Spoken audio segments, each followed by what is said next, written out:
in a relationship, there are two ways of loving. Number one, for the girls, I want to mention this. It says here, love yourself. Wow. It sounds counterintuitive, you know? Love yourself in a relationship. This is important because sometimes when you're growing up and you're feeling a lot of different things and, you know, you're looking at yourself and you have your insecurities, things you're not happy with. Sometimes maybe it's physical. Sometimes it's, you think maybe, you know, you can do better here, or I don't like the way I am, the way I look, the way I dress, or whatever those insecurities are. And sometimes it gets in the way. Sometimes you forget that loving yourself for all the good and what you perceive to be the bad is so important and necessary that you should be able to love yourself first. And the reason I encourage the girls to do that is this.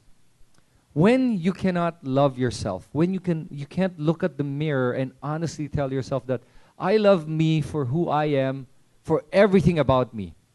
If you can't do that, you will subconsciously reject love. When you can't love yourself, what happens is this, up here. You're going to start thinking, I don't even love myself. How can I want to be loved, or how can anyone else love me? And you will reject that subconsciously. And no matter what your dads do, they will never be able to get through to you because subconsciously you're thinking in your mind, I don't even love myself. How can I expect anyone else to love me? So this is a very important lesson in love, is first, you must love yourself. And I'm not talking about vanity. This is not vanity. This is not narcissism. This is self-love, being able to accept yourself and love yourself for who you are, for everything you are. Because when you can do that, and you're overflowing with love, two things happen. Number one, you're able to receive love. And when you're overflowing with love, you naturally give love. You're naturally just a more loving person when you can start by loving yourself. It's like a cup filled with water, and it's so much water flowing, and it's just overflowing. And everything about you just becomes more loving.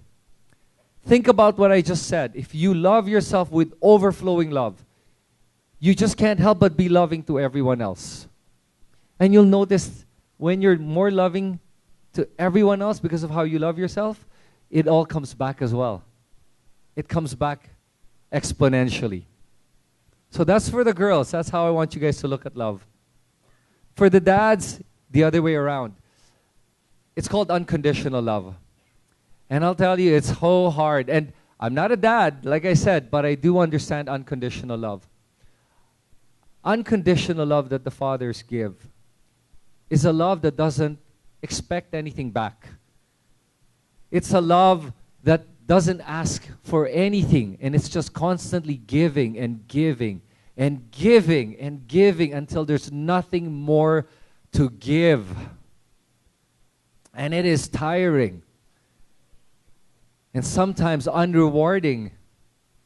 And sometimes they go home and they're so tired, and sometimes they're not even able to express it to you girls. And you wonder, does my dad love me? I don't see him saying anything. But you know, girls, I'll tell you, your dad loves you unconditionally. And here's what you can do. Give back a bit. Even if he's not expecting it, give back a bit. And it feels wonderful. And I'll tell you why your dads give you unconditional love. It is the most amazing feeling when you can give love without expecting anything in return. And you, the fathers, here's an important note. You are the first man in your daughter's life. You set the bar on how your daughters would want to be treated by a man when she gets older. When she looks for that partner in life eventually, you will set that standard of what she will look for in a man. So fathers, you have a very big responsibility. And that responsibility is to set a great example for your daughter on how to love and how to be a good parent, how to be a good husband, Because in that example, your daughter will grow up to see you as that bar that you've set. Now the question is, are you going to set the bar high or low? Let's go high. Let's go high. Because I know you want the best for your daughter. That's how you give unconditional love. By being the best dad you can be. In every aspect.